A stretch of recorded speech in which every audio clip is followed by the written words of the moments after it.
What's up?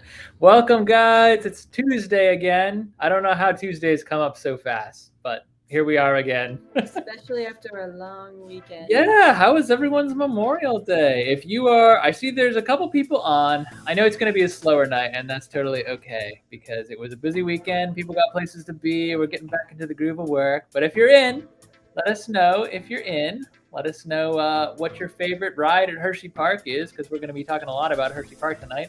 There may or may not be a new ride that just opened at Hersheypark for a select few, and will open for the rest of everyone on Friday. Hey! If you rode that ride, let us know what you thought. Coaster Mom, welcome in. I know Coaster Mom rode it. We do know that. Mandy! Thank you for joining us. Oh, yes. 2 tickets. Sound is good. Jacqueline! Hi, Thank you very much. Thank you. Jacqueline has been very dedicated to us on Instagram. Thanks for joining the live stream. Yes, thank you. Yes, Wildcat Revenge and Candemonium. And Candemonium. JVH. Now, I know you guys just rode that today, so it's fresh for you. Yeah. We're going to be talking about Wildcat's Revenge, everyone. It's not just a Wildcat's Revenge It's ride, not. It's not. We did a whole video on Wildcat's Revenge and all the experiences therein, which dropped this morning after I stayed up literally all night editing it. It didn't need to be as detailed as it was, but I couldn't let it go unless it was detailed. So, yeah. We filmed in detail. So we did film in detail so that the video could be somewhat more detailed than just the ride. We wanted to talk about the snacks. We wanted to talk about the merch. We did all of that. We shot it all yesterday. We edited it all night, and then we posted it this morning. And I got 0 sleep. So if I fall asleep in the middle of this live stream, y'all know why.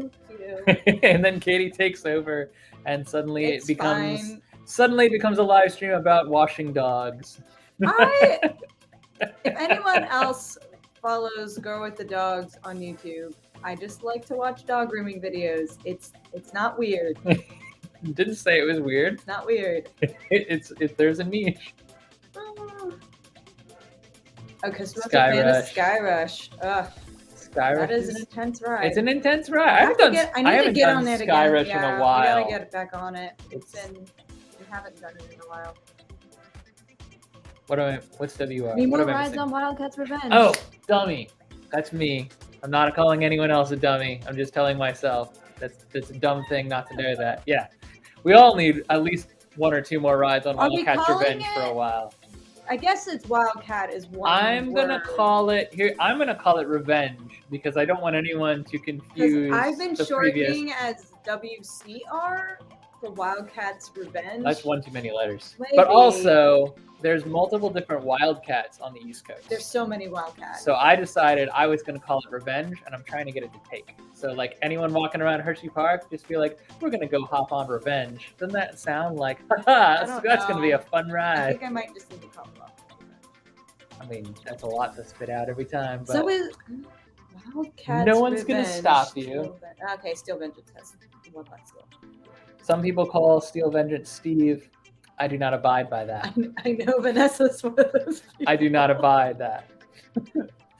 All right, guys. We got plenty to get. Thank you, everyone, for being here. I know it was a long holiday weekend. We appreciate anyone tuning in for as long as you can, as often or as in and out as you would like to be. We're going to be talking tonight about something we wanted to do as a video, but didn't. We had planned to go out to Hersheypark and do a whole guide video for you all talking about like what to expect from the summer. We did extensive research. We were really proud of the product we were going to put together, and rain. Not just rain, but like it was going hard all day. This was back in April. Yeah, we were going to go for springtime in the park, because that way it was going to be a video that was out and like circulating before the summer so that people could make plans. Didn't work out. They actually closed the park because of how hard it was raining. So we didn't even go. We converted it to a live stream. So we're not going to waste this intel. And also, now we've been to the park twice since the unofficial start to the summer season. So we have a little bit more insight than we did when we made the list. The Revenge Arita was good. I like that a lot. The adult fruit punch. Adult fruit. It just tastes like spiced fruit punch. Like spiced? You mean spiked? Spiked. I told you, it's 0 hours of sleep. Yeah. It's doing great. Are doing great. All right. So I think everyone who's in here knows the drill. Oh wait, John's vlog. Welcome. I forgot to welcome you. Welcome. So, as always, we want to shout out our socials, The Real Tim and Katie on Instagram, Tim and Katie on Facebook, and timandkt.net is our website. We post all kinds of different things on that website, from opinion pieces to supporting SEO posts. Everything else we're doing real time. So Instagram is probably our second biggest platform right now. We don't have a TikTok. We're not really thinking about starting a TikTok. So go to Instagram if you want our Reels content, our short content, and like the play-by-play of our day. If you're a Facebook person, we have that too, but everything kind of ports over from Instagram. So moving forward, we're going to get to the topic that everyone wants to get to, and that is Hersheypark. This will be our third Hersheypark related piece of content this week. Yes. Actually, second technically, but there's a third one coming on Thursday. Like we have three different, this is a 3-part series. One's a live stream, 2 vlogs. So, Vanessa's on a different account. We get the extra view, though. You get the extra view. Thanks, Thank you, Vanessa. So, we're going to be talking tonight about Hersheypark 2023, the whole season, but specifically, we're going to be talking about the summer season and how things are a little bit different in certain areas of the park. What's new, what's changed, what the traffic flow looks like. We've done extensive research, as I said, on this subject. We really want to try and give everyone pointers. So this is, if you're a first timer, if you're going to Hersheypark for the first time this summer, first time in a long time, or the first time in a long time, this information is going to be very relevant to you. The summer season officially began this past weekend, so you're not missing anything. Hopefully this video isn't discovered 6 weeks from now, in which case you probably missed a lot. Sorry. Keeping up in Disney. Welcome, Jamie and Ari. Thanks for joining. Glad to have you. It is a Hersheypark happy week. It is indeed. Hersheypark happy. Will not be singing. Hersheypark. You're better at it than I am. I So we've broken this up into a series of kind of steps, I guess. Yeah. Is that the best way to describe it? It's the process. It's a process. Yeah. So like when you go to a theme park, you got to think about like you do your homework, you buy your tickets, you drive there, you park, you walk in, you do your day. Every theme park has a different step-by-step on how to do all of those things. So Hersheypark is no different. It's got a step-by-step that you kind of have to pay attention to as you go into planning, as you go into purchasing, and as you go into showing up and entering the park. So we're going to start with all the things you do at home before you actually get to the park, because this is going to be like kind of pivotal information for you to have as a first timer if you're going to the park for the first time. If you've been to the park, as Katie said, a while back, and you're just now starting to like, I want to go do Wildcat's Revenge, for example, and you haven't been in a long time, some stuff has changed. So it would be good for you to know some of this stuff heading in. If you haven't been since 2020, a lot has changed. The entire layout of the park has changed. Or since before 2020, I should say. Oh yeah, Jamie and Ari have never been to Hersheypark. No. So this is you guys. Not exactly local for them. Will if I be. know. It's you're not not exactly local, but if you are going at any point in the near term, not necessarily this year, but like any year in the next probably 3, this information is going to be relatively accurate. Relatively, some stuff will probably change, but it's definitely I think worth the visit. When you do decide to go, it's really become a theme park, like a theme park. I mean, they're get into this. Their food lineup is improving. Their coaster lineup has been great for years, and it's just getting better. So anyway, so this one is kind of a given. You do have to have tickets to enter a theme park. The reason we say do this at home is because it's cheaper at home, right? So these are online prices. I snapped this like 3 days ago. So it's probably gone up since, because the closer you get to any given day, particularly as the seasons roll over from you moving into spring into summer, the prices of the tickets will go up. And they'll be more expensive at the gate typically than they will be if you purchase online. So go online, check ticket prices, know when you want to go, have a plan. You can buy date. It is dynamic pricing. So like the closer you get to certain dates, the date you want to go, the more expensive it's going to be. The further in advance you buy, the cheaper it's going to be. And that's where you can see, your deals, your packages, so to speak. So your 1-day ticket versus your 2-day ticket, which is, just like with Disney pricing, it's cheaper if you go more than 1 day. And then this is really key. If you're able to go during the midweek, you also save money on a regular price ticket too. And you also beat the crowds if you go midweek. So sometimes, I didn't see it listed when I went to grab this screenshot, but sometimes Hershey will do like sunset hours, like an evening pass, like late afternoon into the evening until park closed. And if you can get those tickets, those are typically very, very cheap. And another thing, I was just going to say, sometimes they sell discounted tickets. And then the other thing is, if you happen to be going to a concert at the Giant Center, they often... Which is literally next door. Yeah, like it's not in the Hershey parking lot. They share a parking lot. So if you happen to have a Hershey, you're going to see a concert at Hershey, which is going to be the Giant Center, you can often get a discounted ticket to go to the park food. So, do your research, look for deals, but definitely checking out the ticket prices, especially for the dates that you want to go, will set you up for success. Yeah, and there's lots of ways to save money on those tickets. If you're going more, I would say, well, let me start with this. Would you say that Hershey is more than a 1-day park?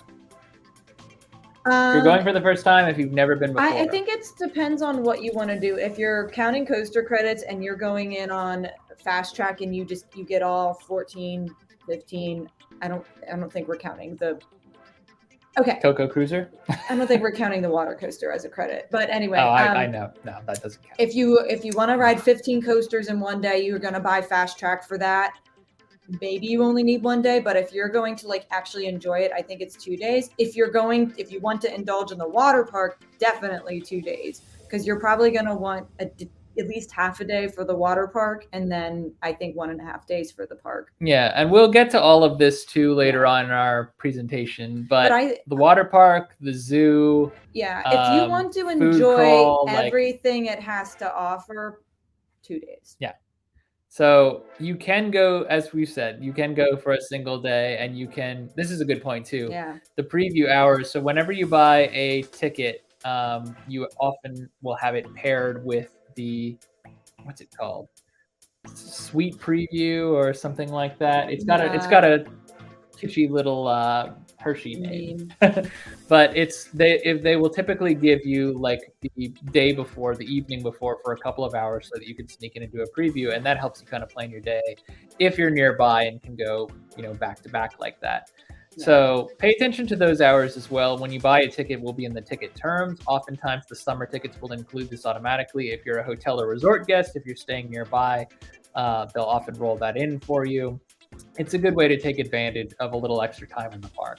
I am with everyone else, though. I say that, if you're going to do all the coasters and that's it, and then you're done, you can do that in a day. It will be a very lengthy day, and you'll have to wait in some lines longer than others, but you can do it.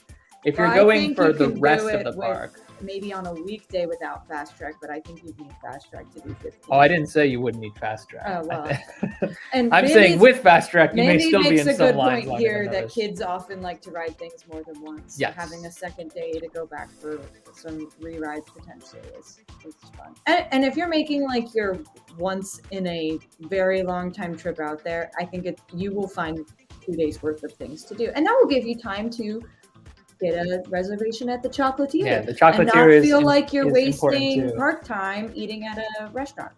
And we will get, everything that we're talking about at a high level, we're going to cover in depth. Yeah. But the Chocolatier and Chocolate World, it's all next door. You really do need 2 days. I would say it's worth, the reason I even asked this question is because I think it is worth getting 2-day tickets or midweek tickets if you're visiting for the first time and you want to see it all. Mm-hmm. I would also say that if you think you're going to need 3 days or more, you may want to do the math on a season pass. because they're not wild. They're more expensive than they used to be, certainly, but they're not wildly expensive when you compare them to Disney, Universal. And look like at the tiers pass. You might not, a king size pass may not be worth it, but the fun size one or something maybe. Yeah. Maybe. But we won't get deep into that because we did a whole pass holder live. And we could definitely get into the weeds on that again. Yep. So, in summary, check the ticket prices online. See about getting discounts where you can. If you're local or if you are intending to be local, look for discounts in stores, in local shops, in concert ticket bundles, so on and so forth. Do your homework. Find out what the best ticket price available is for you and grab it. Yep. And you can print that ticket off and bring it with you, or it will definitely be emailed to you as well, and you can use your phone to get into the park. If you do decide to go season pass, this is something that is specific to summer 2023. We don't know if it's going to carry over into the later summer or the fall. Right now, it is for the first 5 weeks of the summer up until June 25th. And any rewards that are acquired through this program will be need to be spent before the end of July. But we did just buzz in for the first time and the second time this weekend to go to Hersheypark, and we did get some points for this season pass holder loyalty challenge.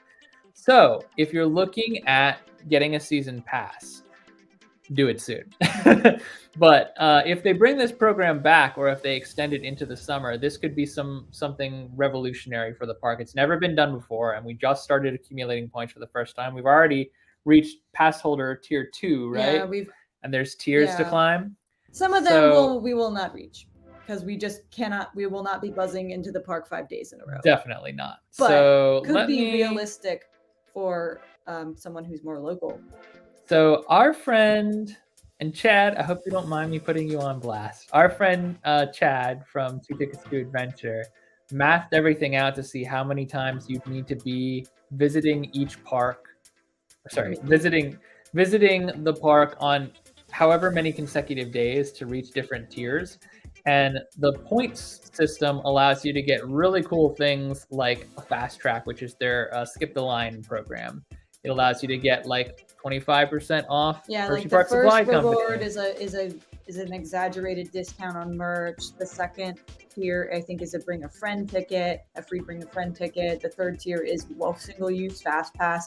The next tier after that is a free bucket of fries, which seems a little less exciting than the fast track, but yeah. So there's all these like and I think like the ultimate reward is like a unlimited fast track to use, I will say, which is like can be over $150 value depending on the day you visit. Yeah, for the day. As season pass holders, you have the option of purchasing an unlimited annual fast track, and that is over $1,000 a person. Like this will add up if you have a tendency to visit this frequently. And mind you, if you're visiting from out of state or if you're coming for a short visit, this is probably not going to help you that much. No. You will rack up some points, and you may be able to use those points to get a discount. The points usually hit your account a day after, so they're not instant. But in these first 5 weeks, at least, with this new loyalty program, you can do cool things like bring a friend for free if you hit. We're at that tier right now, aren't we? Or is it the next one? We're at tier 2, so we can do. So we both have bring a friend tickets, and we just entered twice. Like 2 days in a row, we got a consecutive bonus, and then like we're able to now bring a friend. We got a reward for going into the park in the first place, then 2 days in the same week. Plus, you guys bought before it jumped in price. They have, but I know Mr. Mom goes a lot, so. Yeah, no, it makes total sense for you. First of all, they don't call her Coaster Mom for nothing. Yeah. Fast Track is really handy if you're going to do all the big coasters more, though. So, yeah, Fast Track will definitely add some moolah to your tab. If you have an unlimited Fast Track for free, that is a good day at the park. That is a good day. Well, it doesn't include Wildcat's That specific one. Oh, okay. If you purchase unlimited Fast Track, it does include Wildcat's Revenge. But if you get the free one, Well, I'm assuming we'll be waiting in that line for a bit. Yeah, brand new ride. We'll talk all about Wildcat's Revenge too. Anywho's it. This is for at least at least 5 weeks, we're going to have this system in place. I would love to see it continue because honestly, it's been it has compelled us to enter the park more. We weren't planning to go into the park on the day we went for the Chocolatier, but she was the one. I just want to experiment. I want to buzz in and see what happens. Yeah. And yeah, so it was kind of rewarding the next day to be like, oh, look at that, we moved up a tier. Yeah. So this to say, facing the first timer, if you're buying a season pass and you're coming for the first time this year, anywhere in these 5 weeks, you can get major bonuses and discounts just for walking in a couple of times. So if you're coming for like consecutive days, you can actually probably save money on tickets, if nothing else, and discounts. And I do think that the challenges are not so ridiculous that someone who is a local season pass holder can probably achieve them. Mm-hmm. So I'd be curious to know, who makes it to the top tier of the rewards.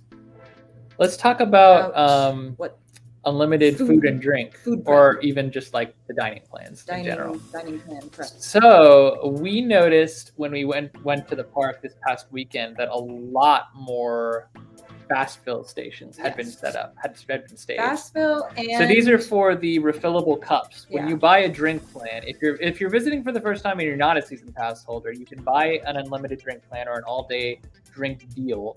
They'll give you a cup and you walk up and fill them at any of these stations. If you're a season pass holder, you get that cup automatically and it's good for the year. It's kind of like one of their little plus perks, at least for the king size. I don't know if it's for everything. I think but for king us, size gets the cup. We have the cups, and to be honest, that's not why we buy king size passes. So we hardly ever use them. We're not big Pepsi fans. So we'll fill them up with water sometimes just to stay hydrated, but we won't go and fill up constantly.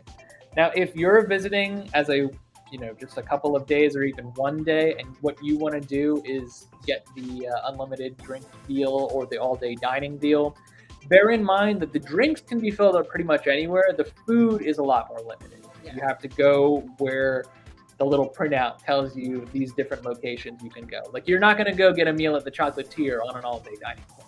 It's not going to happen. You can go to Chickies and Pete's. You can go to, there's a whole food court in Pioneer Frontier, which is towards the middle of the park. I think like Overlook Cafe. Yeah. So there's a lot of good options throughout the park, but they're not as plentiful as the drink options. The drink options, especially now after our most recent visit, they are everywhere. And somehow they're always running out of ice.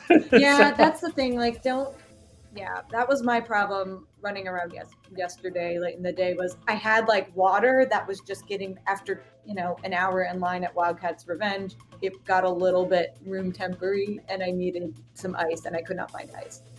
Oh, I missed this one from Coaster Mom. Went over 50 times last year. When you get Fast Track for $18 a day, that's a deal. That is the deal. That's the deal. I wish you could buy like this is derailing us, but I wish you could buy like a Fast Track like packet. Like, here's Fast Track that you can use 10 times, but not every time you visit necessarily. Right. I don't know. That would be cool. Anyway. A Fast Track 10-pack? Yeah.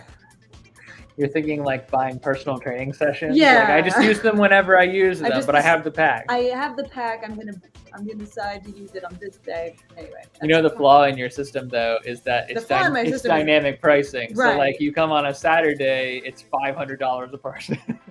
No, it's not that bad, but it's pretty bad. It gets to be bad. I mean, it's the same with what your mom did. I'm sure there were days where Fast Track was probably $200 when she was using her $18 value. Anyway, yes, it also took us so long to use reusable water bottles. I don't love the taste of reusable bottles sometimes. Like, I know it's such a subtle thing, but it bothers me. Barely gotten him to like. Tim will usually start out with like a spring of water like that, but I've just now gotten him to refill that water bottle a few times. I will take a paper. They almost always $4.50 for a new water bottle. They almost always have paper cups at theme park, like just theme parks as a whole. They almost always have like paper cups with water and ice that you can dispense from any of these counters. If you walk up to a food counter and you ask for one, they'll hand you one. Water is free. Yeah. Bottled water, different deal. But for the all-day dining deal, like, that's one cup or not dining, drinking. For all day beverage deal, it's 1 cup, and you carry that around all day. In our case, all season, which means you have to wash it multiple times if you want it to remain fresh and not taste like Pepsi and then Starry and then whatever else you put in it. So it just degrades over time. Like I start tasting the plastic, and something about it doesn't sit with me. For a day, if you're coming for a day or 2 days or 3 days, you probably won't have that problem. So the all-day drink deal might be good for you. I would say just watch your hydration level, because it's tempting to know that you're getting Pepsi, like an unlimited supply of Pepsi, Starry, and Mountain Dew, and forget to hydrate. Yeah. So Alternate. At that point, I would just say like get water cups. Yeah. Alternate your.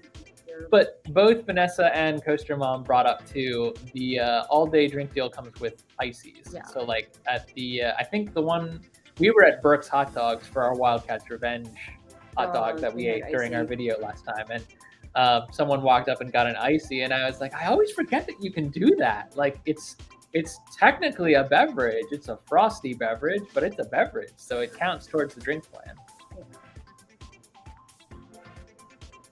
I think that she's saying like they're always running out of ice.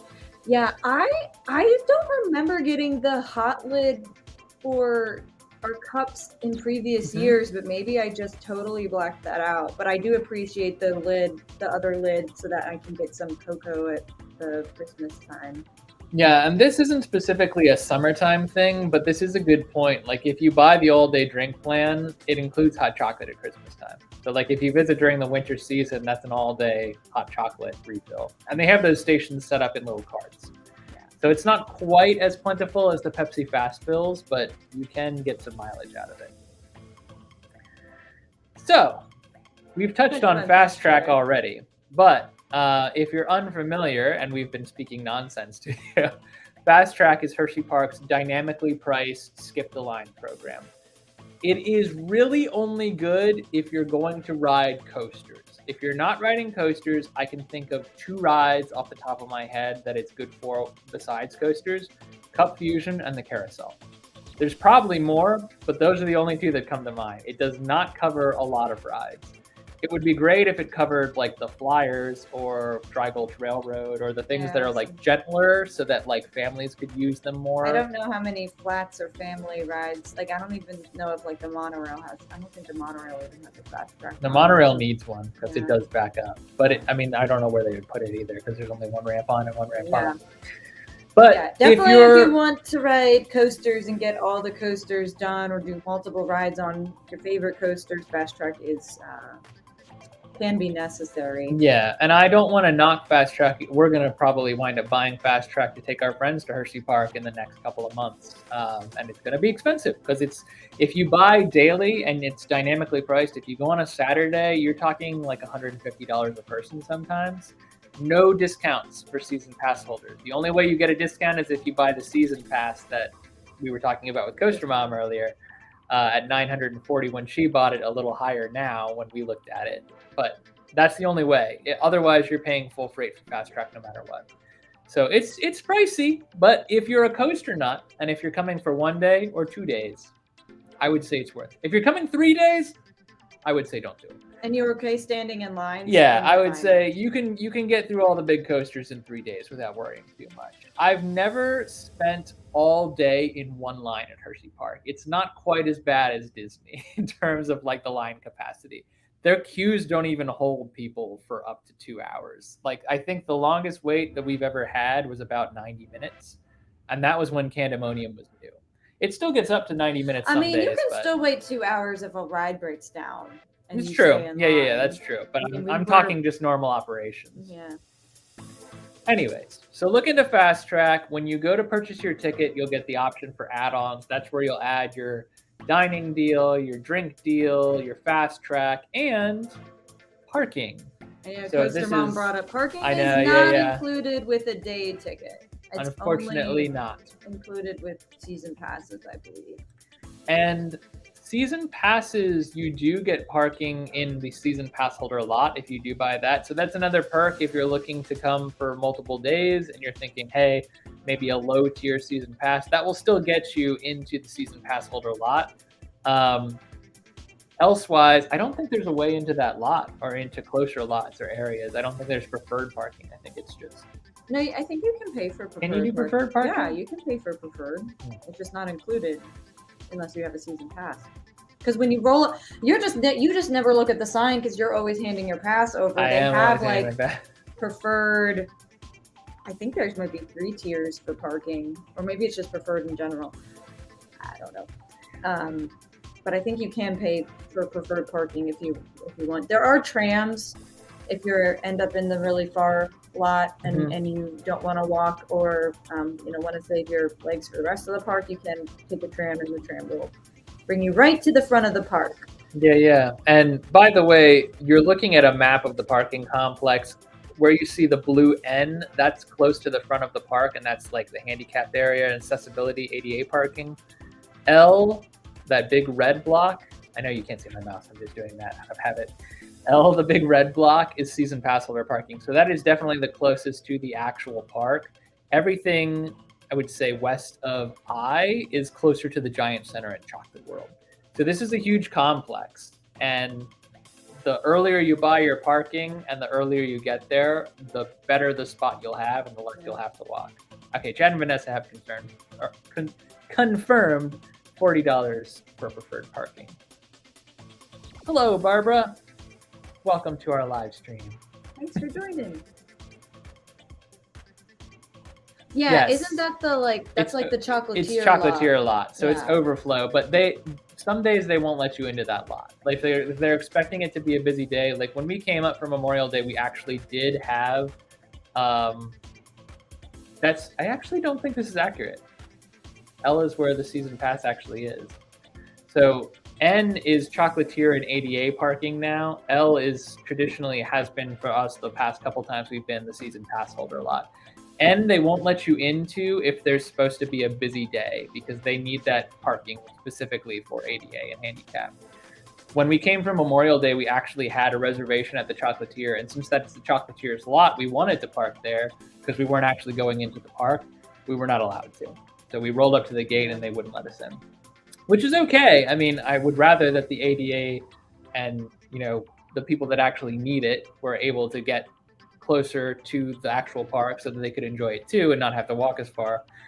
But it is a bummer when you're only going for the Chocolatier. I mean, and then we were at times 40 minutes early for park opening, and the parking lot was already full this weekend. So that's Memorial Day. Busy weekends. New coaster will always opening lead weekend. To busy crowds. Yeah. Speaking of the Chocolatier, one more thing that we think you need to do before you come is make a reservation at the Chocolatier. This just in general, this goes for everything.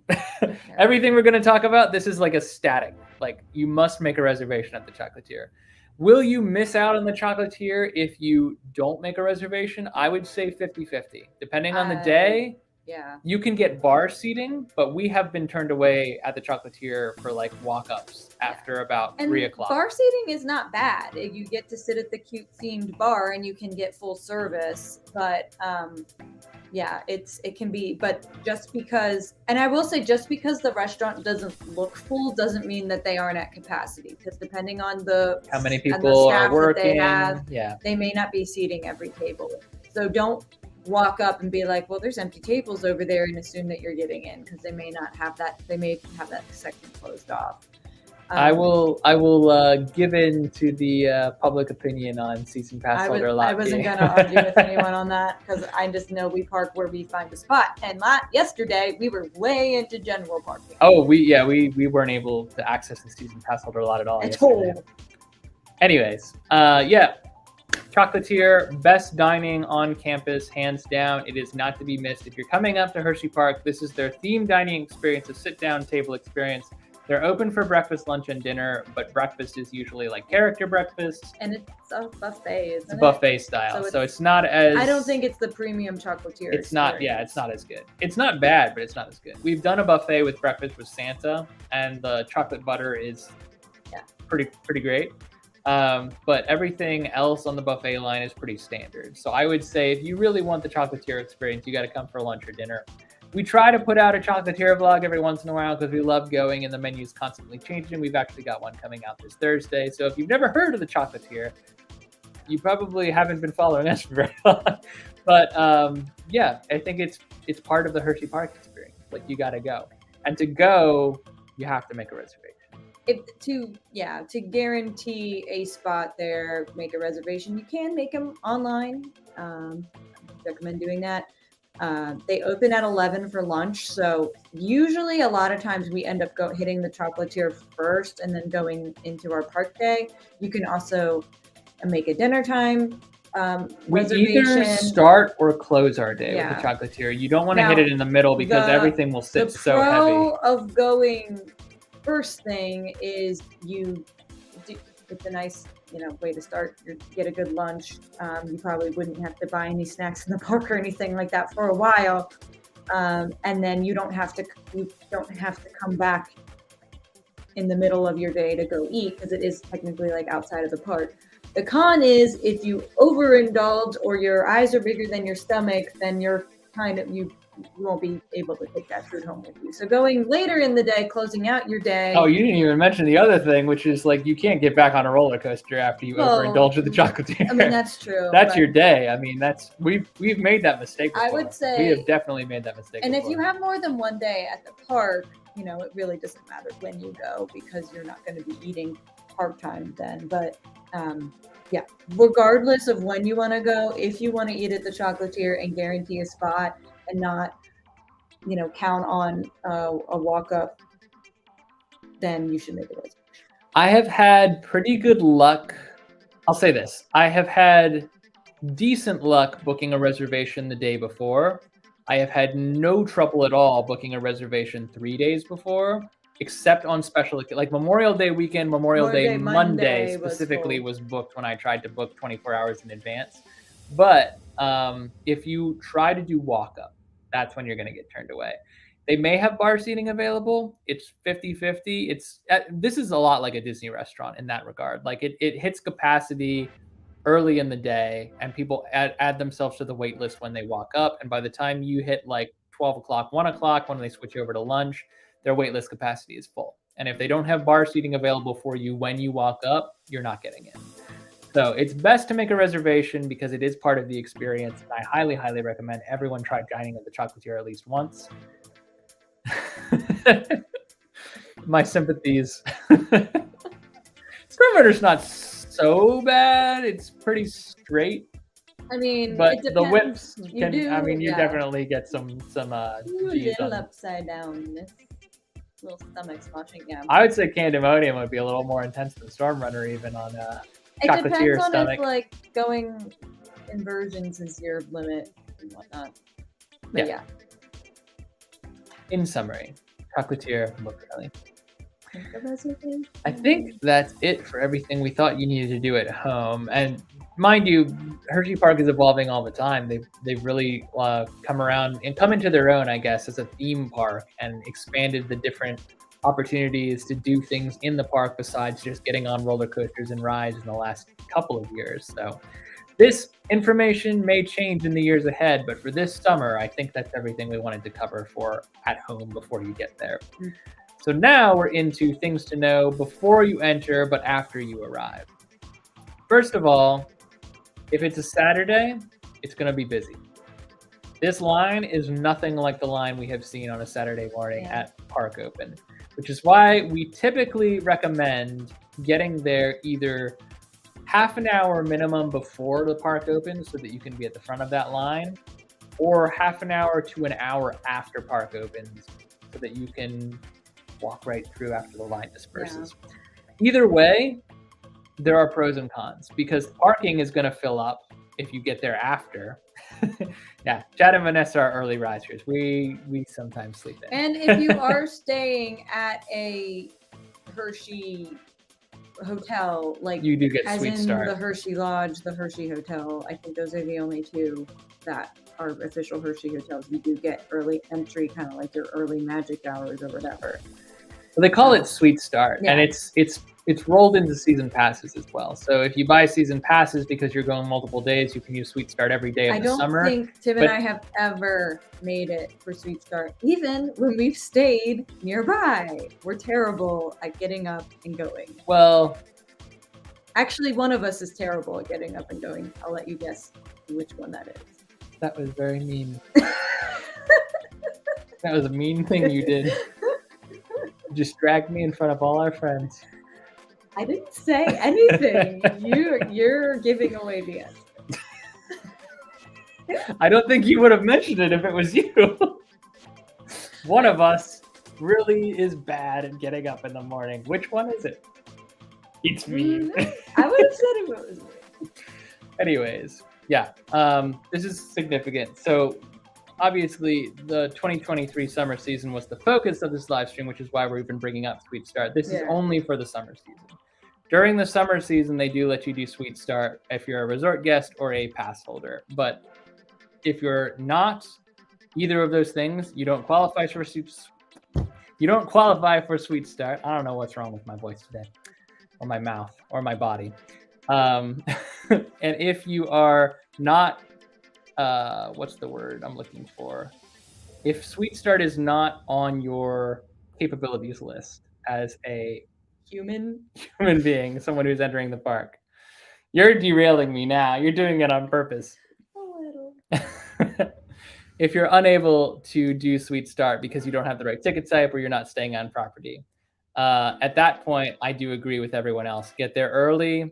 I'm going to keep saying you can get there late too. We do have like a kind of a strategy. It depends on what you want to do. It depends on what you want to do. I think get there early if you want to like rope drop, Wildcat's Revenge or something like that. You need to get there early. If you arrive an hour after park opening, you won't be in that long line of people to get in, but our tip about heading to the back of the park may not apply anymore because people would have gone there. So it kind of depends. I'm throwing out our tip about getting to the back of the park no matter what after Wildcats opens. Well, this is important too. The pass type you have will determine whether or not you're able to take advantage of Sweet Start. The bite-sized season passes, which is the lowest tier and the most cost-effective, does not include Sweet Start. Those are perks that are reserved for the higher-paying tiers. But if you're a resort guest, as we've been saying, you take advantage of it either way. So there are ways to get in on the action a little bit earlier without having to pay season pass prices. Now, when you get to the park entrance, there are also these kiosks inside the park, so you don't have to stop and get these. But if you're going to do Cup Fusion or if you're going to utilize Fast Track, this is a particularly important tip in either case. HP Go wristbands will keep track of what you're doing in the park, and they will scan at certain kiosks. These will serve as your Fast Tracks. They are physical paper bracelets that have to be printed from these kiosks after you scan your code. From pre-purchasing Fast Track, you will have to wear these bands the rest of the day. So there are several of these kiosks outside the front of the park. This image is actually from inside the park over by Cup Fusion. They're scattered there as well. There are way more of these kiosks now than there were when they were implemented. I think there's some in the Chocolate. Yeah, there's a couple in Chocolate Town. There's a couple over by the arcade, the Dome Arcade. Yeah. There's some in front of Cup Fusion. And I think there's now some in the back of the park too, but I have not located them. Yeah. So they're around. We would not have known that. And we've never done the racing water slide. We'll get to the boardwalk as well. But that the reason we mentioned Cup Fusion is because any of these competitive games, the same deal. Like these bracelets will scan to keep track. They're not necessary if you don't care about knowing your score or keeping your score when you're not buying Fast Track. But if any of those things matter to you, and even if you don't have Fast Track, they're still free to print. You still have. I think we still need to enter in an email. That's where they are in the back of the park. It's towards Wildcat. Yeah. So as Katie said, these are only essential if you've purchased Fast Track. If you purchase Fast Track, this is the only way you're getting on rides with your Fast Track. They don't scan your phone at the kiosk. They have to scan these HP Go wristbands. So you have to print them off in the front of the park. Hershey thing, kind of like tapping the park at Disney. Right. Yeah. So having said that, that's the HP Go system. It's probably going to become more and more integrated into park operations, so I wouldn't get used to the idea that you can go without them. But they're not terribly cumbersome. And as more of them pop up all over the park, they're easy to find. You don't have to wait in line at the front of the park if you're in a hurry to get in, or if there's a long line at the 3 kiosk screens that they have at the front of the park. There will be more in the park. They're just at the front of the park too. Yep. If you're doing Milton's, we will circle back to food as a whole, but I will say Milton's is also at the front of the park. So Milton's and the Chocolatier and the Hersheypark Supply Company, all one building, right at the front of the park. You can enter any of them without going into the park. If you're doing Milton's, you do not need a reservation. They do not take reservations. You just walk up and buy your food. Chicken and waffles can highly recommend from Milton's. The ice cream we've had from Milton's can highly recommend. Grilled cheese is a specialty. What's the buffalo chicken dip with the chips they make in-house? House-made chips, yeah. All great foods. This is an excellent quick service. And the ice cream, did we mention that they have ice cream? I did mention the ice cream. Okay, sorry. I was stuck on the grilled cheese. Grilled cheese. In my brain. Just thinking about grilled cheese now? Yeah, I was thinking about grilled cheese. We've already had dinner. Elevated quick service, I would say, especially relative to the options you'll find inside the park. So this is one such option you can choose if you arrive, say, at 11 o'clock. You want to let the crowd disperse. This is something you can do in the meantime, is go in, have a spot of lunch that sits a little lighter in your stomach than anything you're going to have at the Chocolatier. Unless, of course, you buy way too much. Or they do have the Wildcat Sundae at Milton's and at the Chocolatier, and I can tell you that Sundae did sit heavy after the Chocolatier. Yeah. So if it sits equally as heavy at Milton's, I would not recommend doing that and then hopping on a roller coaster. But you can walk in and grab food from Milton's while you wait for the crowds to disperse. You can also tour the Hersheypark Supply Company, which I think, yes, was the next slide. So this is where you'll find the bulk of the Hersheypark merch that can be found elsewhere in the park. There are very few things, not none, but very few that are in the park and not in the supply company, because this is your central entrance and exit point of the entire park. So you have to enter or leave through the gift shop, one or the other. And typically, we'll find ourselves in the Hersheypark Supply Company touring the new merch, looking for anything that we might want to take home with us before we enter the park. And then we'll go do the park day, and then on our way out, we'll grab it. That way we don't have to walk back to the car in between. So all of that is sitting right outside there for you if you want to take advantage of it. If not, it will be there at the end of the day too. Yep. Last thing before you enter the park, it's important to know that as of this year, Hersheypark is cashless. Where did that sentence go? I don't know. You just stopped. Hersheypark is Where cashless. did that go? It's cashless. I guess it should have just ended there. Hersheypark is cashless. Shouldn't have gone up at the end. Yeah, Hersheypark is cashless now. This is following a growing trend because Disney's moving towards cashless operations. Busch Gardens has gone cashless. Hershey actually may have been moving towards cashless as of this spring. We didn't go in the springtime, so we can't confirm or deny that. I think I read that some of the rolling carts, like the popcorn kiosks and whatnot, they installed those cash to card machines in the winter though, because when we did go, I feel like when we went, I had seen them before we went this summer. So I think they were working towards that. Yeah. Payment only, yes. That was man. I'm going to keep falling back on 0 hours of sleep as my excuse for being a subpar human being today. Well, anyway, if you roll with cash in your pockets, you can exchange it for credit that can be used in the park. Yeah, you basically can push that through a that has to be done ATM. At the front of the park. Yeah. There may be some more machines throughout the park. I haven't seen them, but they're definitely in the Hershey Supply Company. There's 2 machines you can put the cash in, and it spits out basically a gift card to use in the park. Mm-hmm. And we didn't cover this in our slides, but there are also fuel rod machines at the front of the park too. So if you're coming totally unprepared for your Hersheypark day, you get here and you're like, oh my goodness, I need sunscreen. I only brought cash. I have no way to charge my phone. All of those are taken care of for you at the front of the park in the Hersheypark Supply Company. The most important thing of all those 3, though, is that the park is fully cashless. You need Apple Pay, Samsung Pay, credit cards or the exchange of cash to credit through those machines in order to function in the park. The only exception to that rule that I saw is I think some vending machines, like vending, like you put the money in vending machines, may still be accepting dollar bills, but Chad's right here that even like the little lemonade stand is cashless. Yeah, and the reason I brought that up as a question mark was because I know in the springtime they were accepting cash still. Some people had reported that they had handed cash and gotten change back and been able to purchase things. So it looks like now, as of summertime, that's not even the case anymore. There's another fuel rod station in the bathroom bedroom. Okay. Good to know. And knowing is half the battle. Rides. It's what everyone wants to hear about anyway.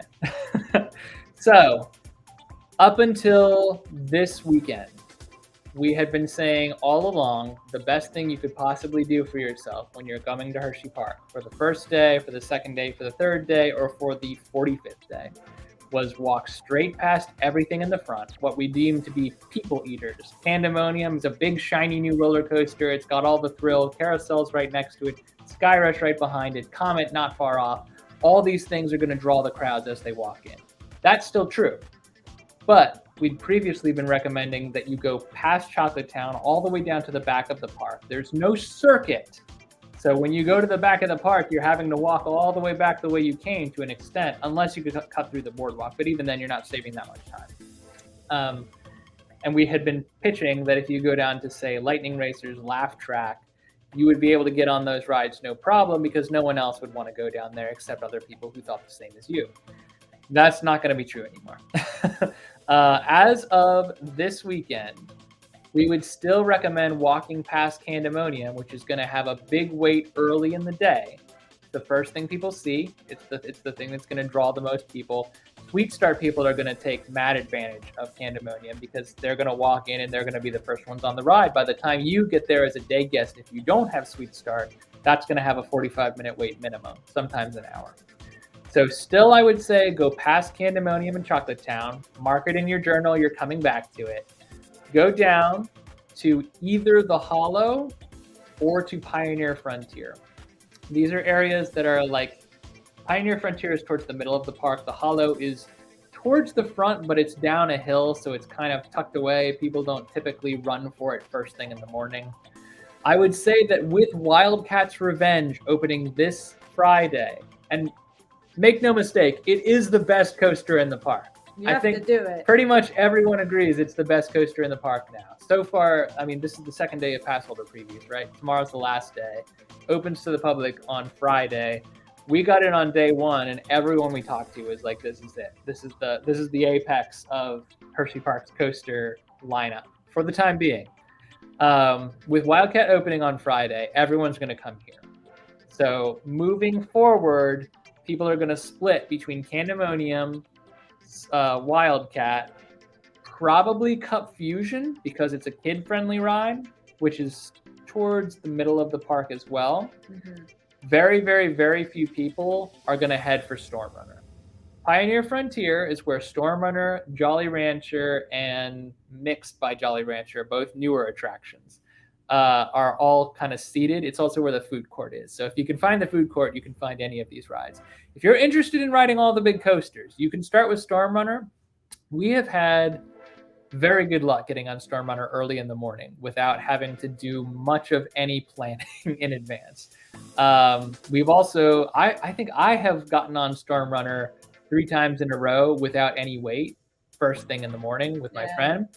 Our friend Crystal from the Crystal Palace also was able to get 2 back-to-back rides in the front row on Storm Runner before the park has even like fully started coming to life.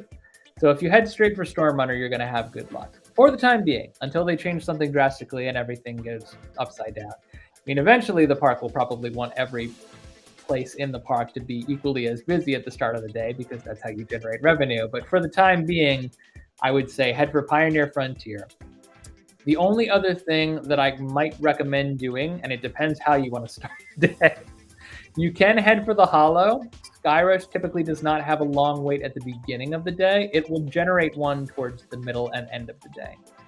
At the beginning of the day, it will have a shorter wait, but it's a very intense ride. Some would say, and most would agree, the most intense ride at the park, even with the addition of Wildcat's Revenge.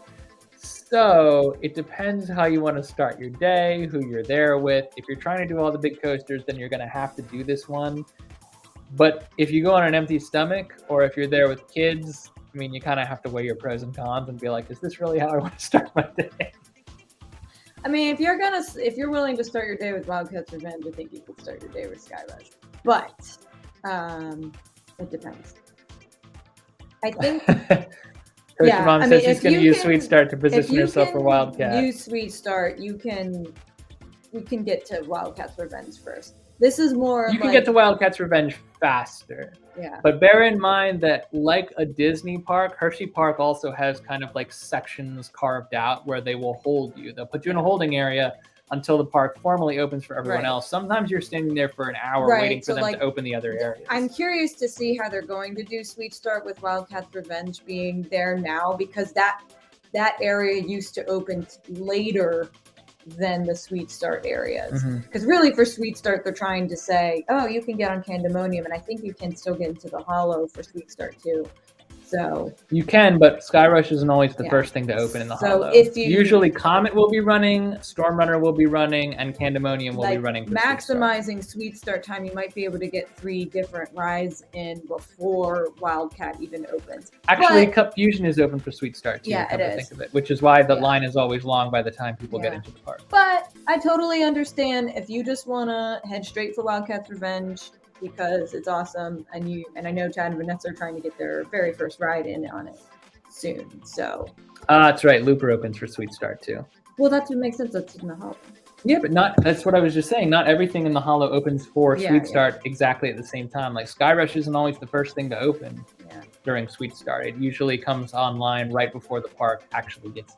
That's why I'm saying, like, at the beginning of the day, there's less competition for Sky Rush because most people are like, I'll get to it later, and they bolt for something that's.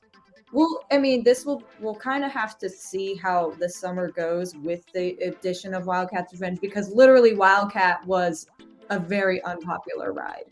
So now it's become probably the most popular ride in the park. So it's going to change the entire landscape, the traffic flow. Laugh Track is not typically open for Sweet Start, but it is typically the shortest wait at the beginning of the day. And I don't think that's going to be the case anymore because it's right next to Wildcat's Revenge. Well, I don't know. It might be, people might be pulled into Wildcat's Revenge. I don't know. The Laugh Track's also a family coaster. It's easier. More family than Wildcats. It doesn't invert, so you're not going upside down. It's probably a good like warm-up coaster for someone who's not particularly coaster enthusiastic. I think regardless, we kind of do subscribe to the, skip Candemonium in the beginning, come cycle back to it later. First of all, it's a great evening ride if you're able to jump in the line.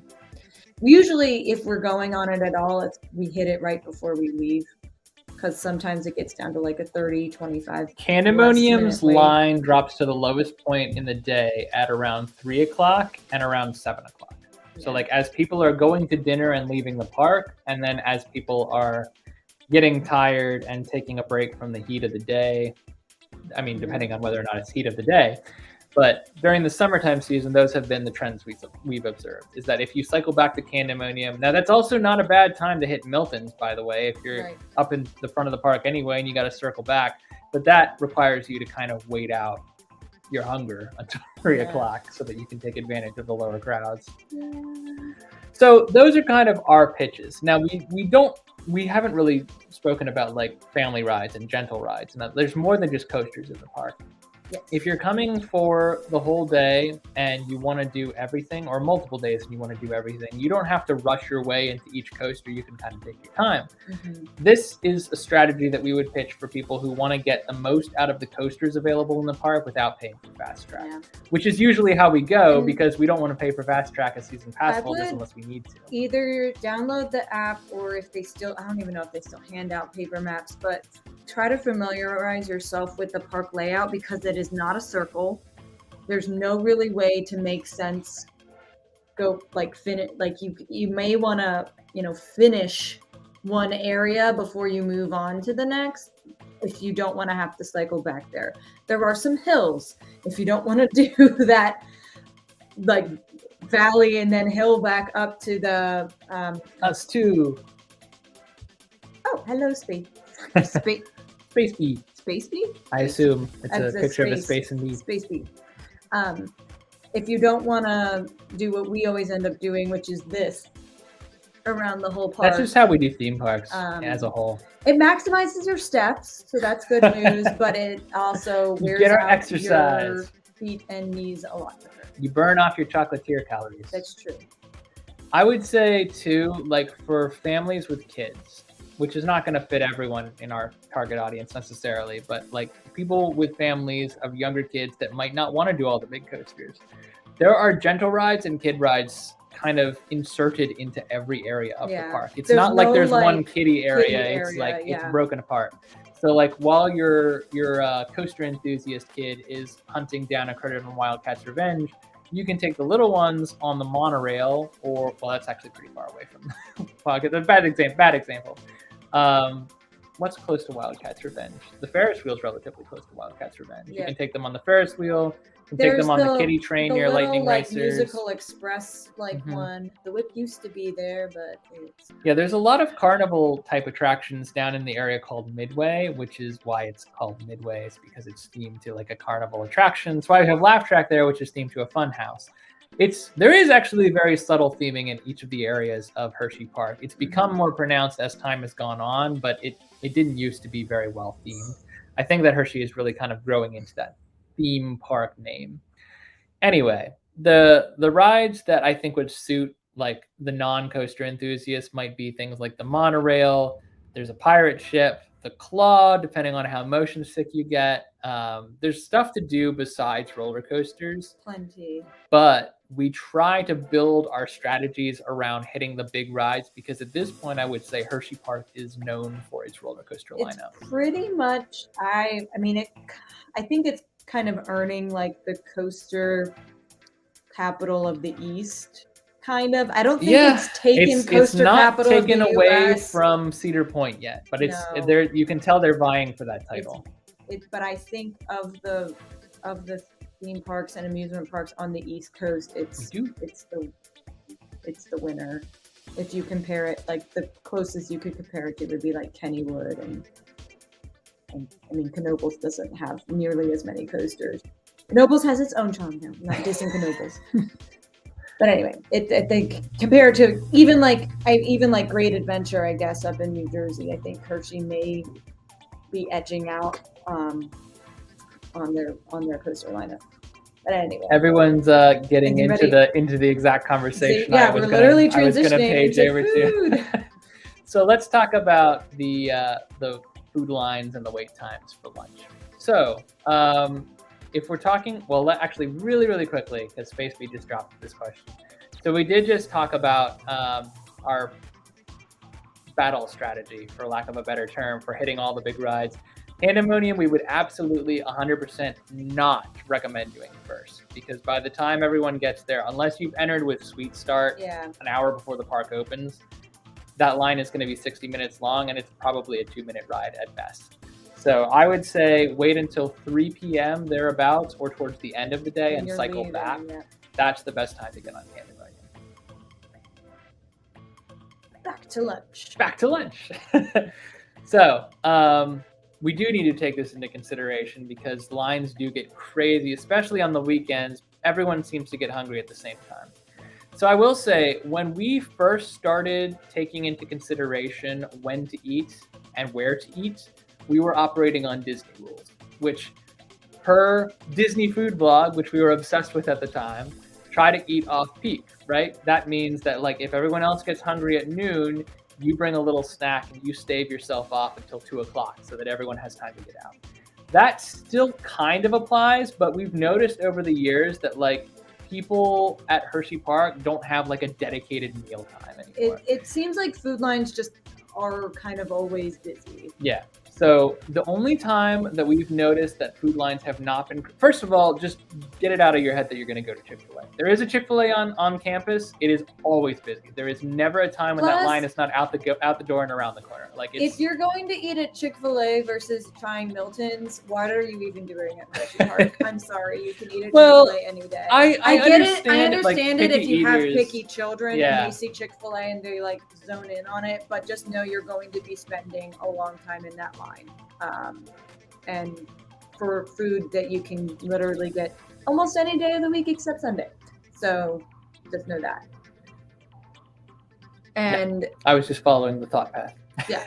But I think I liked Coaster Mom's rule, like eat as soon as you get there. That is a great strategy, especially if you're going to eat at the Chocolatier when you first get there, or if you want to do Milton's when you first get there. Milton's is virtually empty at the beginning while of the day. People are lined up to get into the park. Yeah, you may need to prioritize. Are you going to get in that line to get in first into the park, first to whatever ride, or you could grab your lunch at Milton's before you get in. It's also virtually empty. Not virtually empty, but it's also like middle of the day. Milton's is easier to eat at. So if you don't mind hiking your way back, Milton's lines will not be crazy until about an hour before park close, because everyone wants to leave the park, go get their ice cream, go get their food, and then the line at Milton's goes crazy. And they may close the kitchen earlier. That's what I was going to say. Is that our experience has been like, if you come to Milton's for dinner, they will close the kitchen, the fryer, the thing that makes the food, an hour before the park closes. Sometimes, yeah. So we've been in line when people have like all but rioted because they get to the front of the line and they're like, what do you mean I can't have a grilled cheese? Well, we turned off the fryer. You can have all the cold items. Well, it's an hour before close. Yeah, but to be out of here an hour after close, they have to shut it down an hour before. And that may not be they may have decided to close the kitchen earlier that day, or there may have been an issue. I've seen it twice. Yeah. I've been. But just know Milton's, first thing, eat some lunch at 11, and then kind of like what Coaster Mom said, then you're hopefully not hungry for a few hours and you can go do some rides, or hit Milton's middle of the day. But if you try to hit it, kind of like the opposite of like, if you have a reservation at the Chocolatier, you have a reservation, you're getting in. But if you try That's to what hit I was going to say Milton's, too, is that like, if you want one meal of your entire day to be like, I know I'm coming here, this is the only place on campus that takes reservations. Yeah. So like, if you have to have like a carved out meal time, bear in mind, this meal is going to be heavier and it's going to take longer. So it will take a chunk out of your day and it will probably keep you off the coasters for at least an hour or two. But it will be a dedicated mealtime that you've set aside. So you can make a reservation in advance and have that lunchtime carved out, and then you don't have to worry about fighting the crowds. It will cost more too. So it's not exactly comparable to the in-park options. Right. Now, having said that, if you're not just considering timing, but also like going back to what we said about picky eaters. So I don't think of picky eaters as just being like the kids who want their mac and cheese. As I saw a comment. Where is it? There we go. The Chick-fil-A menu, for example, is very limited. Chickies and Pete's and Chick-fil-A, two regional franchises that have more expansive menus. Chickie and Pete's was an actual restaurant. We've only seen it at Dorney Park and Hersheypark until we were recently in an area that had an actual restaurant. Yeah, those two are like bigger franchises that have more limited menus in parks. So there's also a Subway in the park too. Yes. If you know your kid likes Subway or you like Subway, I think it's still open. So the Chick-fil-A is by the Claw. Yeah, it's right next to it. Yeah. It is, but I mean, what we're after by saying all of this is saying like these are franchise names that have like staying power with picky eaters. You can get whatever you like at Chick-fil-A, so why not go to Chick-fil-A? Well, the reason is because Chick-fil-A at Hersheypark may not have the things you usually eat. Yeah. Hershey is a small family park. Well, it's grown quite a bit since it was a small family park, but it is still locally owned, and that means they have a regional deal with Pepsi products. Chick-fil-A, Subway, and Chickies and Pete's all traditionally have Coke products. For example, just to throw it out there, none of those places have Coke products inside the park. Yeah. So like you're not getting the exact same menu options that you would be getting at any of those places outside the park. Yeah. So I wouldn't rely on those to be, your go-tos.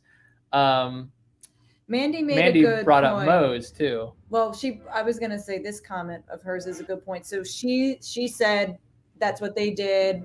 They ate at 11 o'clock at Overlook. Overlook is kind of towards like the back middle. So if you want to eat right away when you get there, Overlook is a good place too. And there's also plenty of seating there if you get there at the right time. But it's also one of those places that can get really booked and there can be no seating if it's a busy day. I've been neglecting Mitch. Hi, Mitch. Hey, Mitch. Nice to see you. He said I said I'm a picky eater. Yeah. I would not describe you as picky. No. I'm going to transition here because this is important too. Yeah. I have something built out for this. So Mitch, for those of you who don't know Mitch, our friend from our Florida Passport, is a vegan. And we know other vegans that have eaten in the park. It's a chocolate-based park. Chocolate is not a vegan food. Well, but Hershey's milk chocolate is Hershey's certainly not dairy vegan. products. They did release a line of dairy-free. They did. Plant-based. They did. There is a plant-based Reese's cup, and there might be a plant-based Hershey bar too. So we have had friends that are vegan and have visited Hersheypark and not had a problem in recent years finding vegan things to eat, but you do have to do some homework. Yeah. So like vegan special dietary needs, allergy friendly, like these things will be concentrated in two areas primarily. The Overlook food court, which is also where Mandy recommends going for kids' choices. We wouldn't know because we don't have kids, but that makes sense. Mandy would be the mom. The authority. And also Coaster Mom. Also Coaster Mom. I know Mandy's different. So the Overlook food, I keep wanting to call it cafe. It's not a cafe, it's a food court. The Overlook food court will have a lot of allergy-friendly, vegan, and dietary or special dietary needs foods that you can purchase or custom order. Modify. The other place to find that would be the Chocolatier. They will have specific menu items for, you can call it picky eating, you can call it special dietary needs, like you can customize pretty much anything on that menu.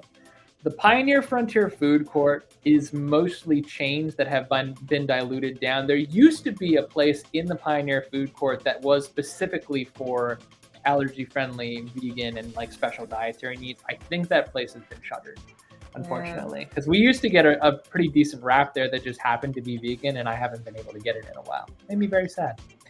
But yeah, so if you have special... Sorry, Chad.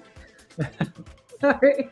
That's true. Food trucks are another option. The Ula Bowl, which he's right, it was, you could see it barely in that picture in the back. It's the purple thing to the right above that second wrap. They do like acai bowls. Smoothies, and highly recommend their acai bowls. Actually, they're really tasty. It may not be, maybe more of a snack than a meal because it's not huge, but definitely if you're need a little vegan treat, you can head to the Ula Bowls truck.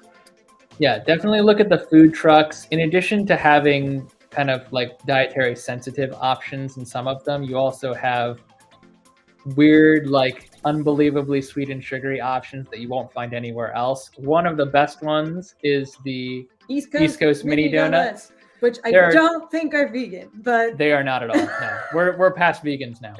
That was it, Mitch. That's what you got. These are actually, you haven't even seen these yet. These are the Boston Cream that they just unveiled We did not end up getting them because we were too full from our King Shake. But... Yeah, every season, not even every year, but every season. I think it's every month. The food trucks. Well, this is the Boston Cream. They said it was for the summer. So. No, it said monthly. Well, when I downloaded the picture, it said summer truck. Well, maybe I thought it was monthly. Well, maybe you don't know everything. I don't. I definitely don't. You know what I know? Donuts. These are, no matter what the flavor is, these are excellent treats. We've not had a bad East Coast Mini Donuts so far. And you can buy dips to go with them. That's like the Boston Cream smattering on top, but I think you can actually get it as a dip. They have seasonal flavors. 2 locations for East Coast Mini Donut trucks, right outside the boardwalk and on the hill down into the hollow from the Great Bear area. you'll have to go looking for them. But most of these are marked in the app as well as the park map. Yeah. So you'll be able to look. Right next to that East Coast Mini Donuts truck in that picture is the empanada truck, I think, that's usually there. I have not had those empanadas yet, but I'd love to try them. But we like I said, we usually eat the chocolatier, and we're so dang full, we have to make room for East Coast Mini Donuts. Yeah, and speaking of Jamie and Ari, well, let me back it up one. Jamie and Ari said we are picky eaters, but I wouldn't have known that from watching your video. Well, that's what I was going to say, is that I don't think y'all are picky eaters so much as like elevated eaters. And if that's the case, if you're used to Disney food, then the only place to go is the Chocolatier. Yeah. Like it is. I would 100% recommend that Jamie and Ari go to the Chocolatier, and I think they want to go too. Yeah, you should. Everyone should want to go. It's great. I will say this photo, while being very iconic for the Chocolatier, that Ferris wheel appetizer is probably like the worst appetizer you've Yeah, unless if you're dining with like a group of 5+. Even then, not everything on it is of the same quality. Like it's all their $5 entrees or not entrees, from our last server that they finally pulled the peanut butter hummus from the menu. That was the only thing on the entire menu that was bad. Land. It took them like 2 years of trying to make that work. It was like fetch. It didn't happen. Oh my god. Okay. Wait, what is this? What? The grape. There's not only. Why did they get rid of one of the? Are you guys sure? Donuts. I swear we got that way. I swear we got it. Well, we didn't come in spring. No, we didn't walk by that way this weekend. So if they that would be devastating. If so, you know who else knows donuts? Crystal does know donuts. Hey, Crystal. Thanks. If you haven't checked out our Wildcat's Revenge video we dropped this morning, I have no idea how it's performing right now because we've been on this live stream for over an hour, but it was performing relatively well, and we're glad that everyone was kind of enjoying we did a snack crawl, and we did the ride experience, and then we did a merge tour. So we tried to cover all the bases, but yeah. Definitely check out Crystal too. She's got a lot of good, she's been to Hersheypark. I think probably a little more. So you're supposed to be coming to the opening? Yeah, I think she's coming out on Friday for the Wildcat's Revenge. I can't wait to hear what you think about Wildcat's Revenge. You're gonna love it. See, this is why Tim's always like, "Are you sure?" I'm like, "They were just there. They would have seen it. We didn't see it." Okay. Well, I'm glad there's a permanent Ula Bowl, but I also wasn't questioning when they were there. I was questioning if they ate there and knew that it was changed as of last weekend. That kind of stinks though, because sometimes there would be 2 different flavors at the different donut locations. So I kind of hope they bring back another East Coast Mini Donuts location. Well, you know what we have to do is we have to petition. Well, we have so much pull with Hersheypark. Get rid of Ula Bowls. No, I like Ula Bowls. I want both. But I want 2 East Coast Mini Donut locations so I don't have to. No, healthy, only sweet. No, healthy, only sweet. I don't want to have to go all the way to the boardwalk to get Mini Donuts, is what I'm saying. I don't want to have to go to the boardwalk at all. But speaking of the boardwalk. Those transitions. So, I kind of combine these into 2. We were going to do like kind of a separate piece of the video we were talking about doing on like each of these, but I kind of combined them into 2 because they both are kind of categorized similarly. The water park, aka the boardwalk at Hersheypark, and Zoo America, the zoo at Hersheypark, both owned by Hershey, both part of the property and the complex, both included in your admission. So you can access either of these for the same price as your day ticket to the park, which is a pretty good deal. Either of them will eat time. The boardwalk will eat a lot more time because you have to change in and out of your swimwear. You can't go into the boardwalk. Well, you can walk through the boardwalk, but you can't go into the actual boardwalk without a swimsuit. You also can't leave the boardwalk still wearing your swimsuit. Hearing this chant in my head. No, healthy, only sweets. No, this is the sweetest place on earth, not the healthiest place on earth. Let's all get that hashtag going. Everyone make a post a day. They'll have to listen. They'll definitely invite us back. They will love us. They haven't invited us at all. I should clarify. So never mind. They did share. Hersheypark did share a couple of our Wildcats Revenge posts. We finally got noticed. I can't say anymore. I can't say anymore right now. Yeah. But anyways, so the boardwalk, this is what it looks like. It's a tangled mess of actually and pretty well themed this particular entertainment it complex. does really look cute. I just never. It's got quite a few water slides, including one water coaster, quote unquote. I don't consider it that. But they have added quite a bit to the boardwalk, including food trucks over the past couple of years. It's you can spend a full day at the boardwalk if that's what you want to do. It is more or less structures on concrete. It's not like Busch Gardens Water Country, which would be our only native comparison, where you go and you walk and it's an entire expansive property where you have hills and all. Like this is literally like any other theme park, water park, save for the fact that it's in the center of the park instead of off to the side and doing its own thing. So the nice thing about that is that you can get pretty good views of the water park when you're on lightning racers or the Ferris wheel, and you can cut through the boardwalk to get back and forth between other sections. I wanted to clarify. Tim said you couldn't enter the boardwalk without a bathing suit. You can walk through it. I believe they want you to be wearing a bathing suit to utilize the boardwalk. Even though I definitely saw some like teenagers in their clothes playing around this weekend, I don't know if that's technically what they want you to do. So full disclosure, we have not done a boardwalk day yet, but we have walked through the boardwalk several times, sometimes when it's open and operating, other times for Treatville and for Treeville.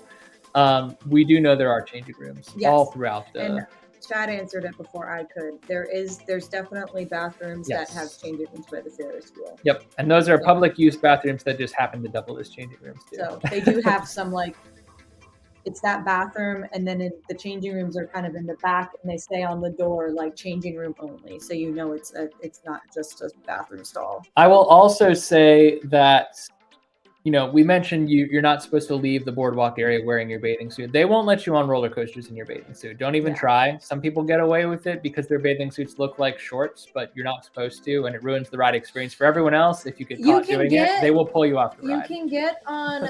If you have to at minimum have a shirt. So we've seen like people get turned away, like shirt, shoes, all that.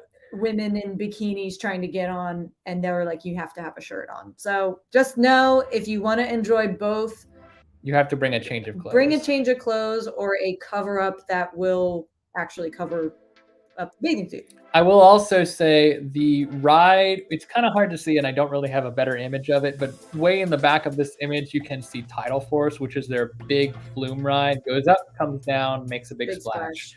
You can get on that. That is technically part of the boardwalk property, even though it is not legally part of the boardwalk property.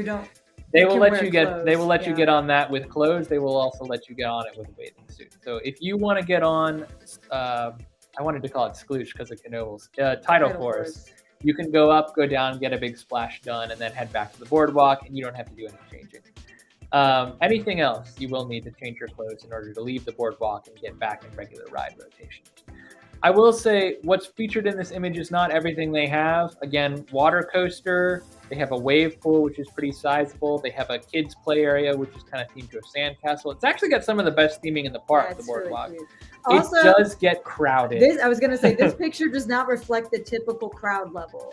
That place gets packed. And in fact, some people are bum rushing it. Like they're sweet starting to get to the boardwalk as soon as, because they want to get a chair or an umbrella or something. That's the other thing. You can buy but you can rent cabanas to sit on the edge of the lazy river. And those, I think they're somewhere around like $200 a day, but the price fluctuates and it's dynamic pricing as well. So Saturdays are going to be closer to the 200 end. Other weekdays may be lower. We've never tried on a weekday, but we have looked into doing this before. Like if we were going to do a boardwalk day, we would want to rent a cabana because we want to have a guaranteed place to put our stuff. So that's an option as well if you want to do a boardwalk day. I will say, just from observation, because we actually were hanging out with Chad and Vanessa on Sunday, and we walked through the boardwalk after 4:30-ish. Much different vibe. Yeah. Way less people. Yep. So I would say if you want to visit the boardwalk, maybe do like a half park day. Then if it's warm enough, I realize not every summer day is going to be warm. But if you want to do like evening hours at the boardwalk, I think you're going to have a much better time than how crazy busy it is during the day. So that's just a tip. Or visit on a weekday. But if you have to come on a weekend and you want to visit the boardwalk, I would say shoot for like after 4:30, and I think you'll have a much better time. This is all information that I have not confirmed, but very much trust Chad and Vanessa here. The all-day lockers in the boardwalk area, if you need them around the same areas as the changing rooms, you can open them with a wristband similar to the HB Go bands. So sounds like the boardwalk is pretty turnkey in the sense of you can walk in and out, do your changing, and however long you spend there is however long you spend there before you go back to your park day. No one is going to... I can't figure out what I was trying to say. No one's going to have you jump through 17 different steps to get back into the park or enter the boardwalk, vice versa. Like, they try to make it as convenient as possible. But as we said, it is crowded most times throughout the course of a summer day, especially on the weekend. On a Saturday, forget about it. But it's here. If you want to do it, if you want to dedicate a day to it, that's up to you. It is included in your admission, just like the zoo. So Zoo America, a little bit different because it is technically off the Hersheypark property, but it is still part of the Hershey complex. And you enter from the middle of the park. Right. If you've already entered the park. Technically, there is another outside entrance, but if you're badging into the park, you enter from. So it's over by Kissing Tower Hill is the entrance and exit to Zoo America. They will stamp your hand as you go in to verify that you came from the park and not from outside. If you come from outside, you would have to pay to go. So if you're coming through the park, they'll stamp your hand so you can get back into the park when you're done. They have a fair assortment of animals.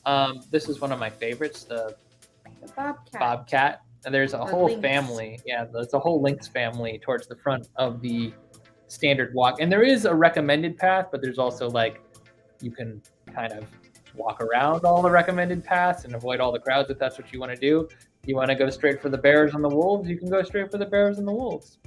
It is a pretty small zoo. Right. You can expect even with little kids to spend a whole day there. No, absolutely not. I would say you could spend a max of 2 hours here before you've kind of done it all, unless you do one of those like animal upgrades or whatever, and you like, you know, someone comes out, I wanted to say a cast member, a trainer comes out with like a turtle or an owl and is like doing an educational seminar and you can interact with the animals. That might add to your time a little bit. But as a walkthrough, I would say the zoo takes about an hour at a medium pace.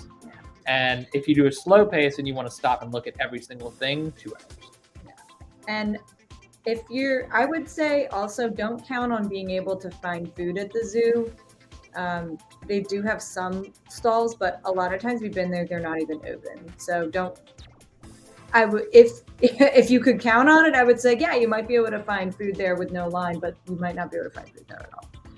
And the zoo entrance, it closes at like 5 o'clock, right? Between like 4 and 5 a lot. So if you do want to, I recommend checking out the zoo. And sometimes it's nice like at the heat of the day because there are some indoor enclosures and you can get out of the sun a little bit. There are, of course, outdoor enclosures too. You can also sometimes catch the bears swimming because of how hot it gets in the heat of the day. So I say like not always, but sometimes. Heat of the day or when it's getting really crowded and we've hit like that 2 o'clock mark where it's prime busyness and you're like, I just want to break and hit the zoo. They also, this does not apply to summer, but they do special little things for I was going to say that too. Like Halloween season. They will keep later hours. You can walk into the zoo with the flashlight at the Halloween event, which I hope we get to do this year. Yeah. Because we didn't see much of anything last year. Yeah. Oh, no, we did do it last year. We did do it last year, but the animals were tuckered out by the time we decided to go. We needed a plan to do it earlier. Anyway, the zoo's there. We do love the lynx. There's some cute enclosures. The bears are very famous there. I can't remember their names, but I think they have a brown bear and a black bear that are well loved by the locals. I will also say, if you want to do the zoo in 20 seconds, monorail. It's true. The monorail actually runs straight through the zoo. I've seen bears doing more activity through the monorail than I have seen actually with my own eyes, like standing at their exhibit. So that's another thing you can do is just hop on the monorail from the park and it'll take you all the way around through the zoo exhibits. Yeah. Creatures of the dark. That's the Halloween thing. And otters. I love otters too, Vanessa. They're so cute. Anyway, we're almost done. Rain plan. There's only one slide for this because this is pretty straightforward. So I will say this. We have been to Hersheypark in the blazing heat. We have been to Hersheypark in the freezing cold. We've been to Hersheypark in the perfect sun. And we've been to Hersheypark in the pouring rain. Only once ever in the history of our trying to go to the park or being at the park has the park closed due to rain. And the only reason it did that is because the rain was so hard and so heavy for so long that all the outdoor attractions could not run. They were not going to operate the rest of the day. So they were losing money on that day if they remained open. Most of us are not scared off by rain. We'll stick it out. We'll stick it out. But there is a seismic percentage of the population that will be. If they see rain in the forecast, first of all, if you have day tickets and you get rained out, Hersheypark will transition your tickets to another day. So you don't have to worry about coming and suffering through the pouring rain. If you're going to be there 2 more days, they will tell you, you can always come back tomorrow. Your ticket is good, given our rain plan, our rain contingency, whatever they want to call it. Anytime it rains and it shuts down all the big rides, they give you that kind of rain bonus if you can come back the next day. So most people will take them up on that, and they will jump out, and your waits will be a lot lower. Now, your big rides like Sky Rush, Candemonia, most of them will not run during the rain. Lightning Racer will, if it's not lightninging. Comet, I believe, will also run. Depends on the conditions. If it's not just raining, but it's, thundering and the wind is blowing hard, if there's hail, obviously that's going to shut down other things. But if it's just raining, a lot of the bigger, like the big attractions will shut down because they can't gain enough speed to clear the course. The smaller attractions like Lightning Racer and Comet and some, I think Looper will run too. Yeah, they'll all operate during the rain. You just have to ride them in the rain. So, there's also a bunch of indoor stuff to do. Cup Fusion, Laugh Track, the bumper cars, the arcades. We've had a perfectly fun day at Hersheypark in the pouring rain before. And again, you can also go to the zoo. You can. The zoo stays open, and some animals love the rain. So you may see some cool animal interaction. The best possible, I'm going to jump off of this comment because I agree with it 100%. If you see rain or a thundercloud in the forecast for your Hersheypark day, get on the road and go. Just go. Because if that forecast has flipped on us several times, like we get there and it doesn't rain all day, but everyone who thought it was going to rain has already called off their trip. We didn't go that one time because of the rain.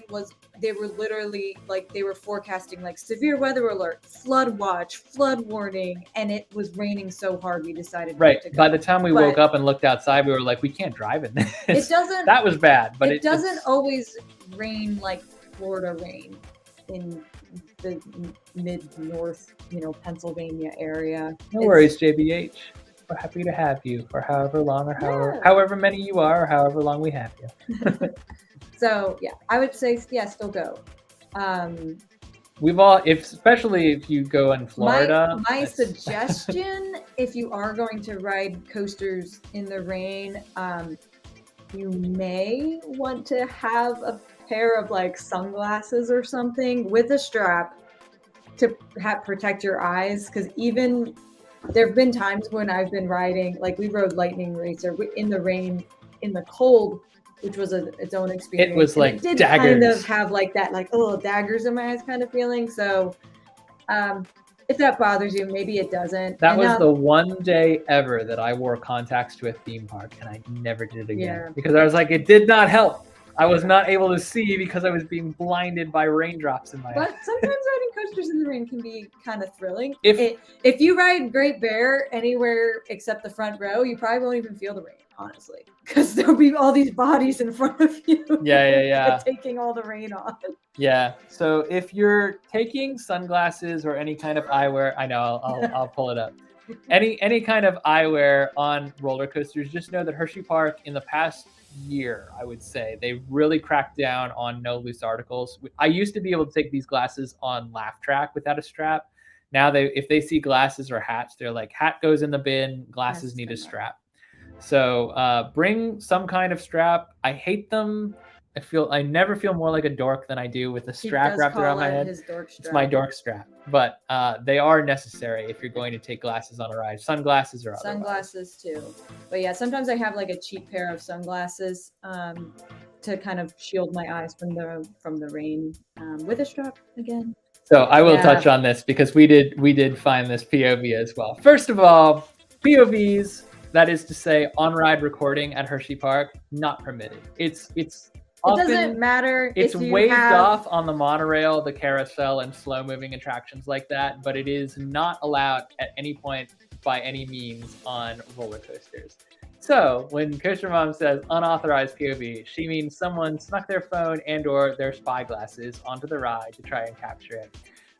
We were in front of a group of 2 on Wildcat's Revenge during our preview that had the spy glasses supposedly attached with the strap, supposedly cleared by ride ops, which I don't think the recording was cleared by ride ops. The glasses were cleared by the ride ops. So, yes, you will see my space buns, but we're not going to tell you where the video is because we don't support unauthorized POV getting. So we try to follow the rules when we go to the park. If you stumble upon it and you see us, yes, that is us. But we're not going to tell you where to find it because we don't support that kind of. I'm sure. Well, Hershey's also been in the past 24 hours. Hershey has also been going through all of the unauthorized POVs, quote unquote, and commenting this video must be removed instantly. It's a violation of our safe rider policies. Your season pass may be revoked if you don't comply. So they're not kidding. I mean, they will hunt you down. Yeah. But it's not worth it. We want to remain on good terms with the park. So anyway, that's our little sidebar on that. But yeah, we did see the video. I want to bring up Spacebee's comment here. Yeah. Don't definitely wear your glass. I mean, I wear contact. Obviously, I have glasses. He has glasses. I have gotten used to wearing contacts at a theme park, but I agree. Like going on a roller coaster or any ride without my glasses, it can be disorienting. It's hard not to see, and you miss those great views if you actually can't see. So if you don't have a strap, you can find them on Amazon. They sell them at the park often. That's $6 for a pack of 2 from Amazon. They're pretty cheap. I'd get more than one because they go missing all the time. Because you'll lose them, they fall out of your pocket or whatever. But definitely, if you wear corrective glasses or you have sunglasses that are prescription, or you just need to wear sunglasses because you have sensitive eyes all the time, you need to bring a strap to Hersheypark. That is dork straps. I think he's smart. I don't know what the no was in response. Coaster Mom, what are we saying no to? No. Yeah. I say they go missing, Vanessa, because literally we lost one on, I think it was Saturday. That's not Saturday. Monday. We did, yeah. You had it for like one ride and then you lost it.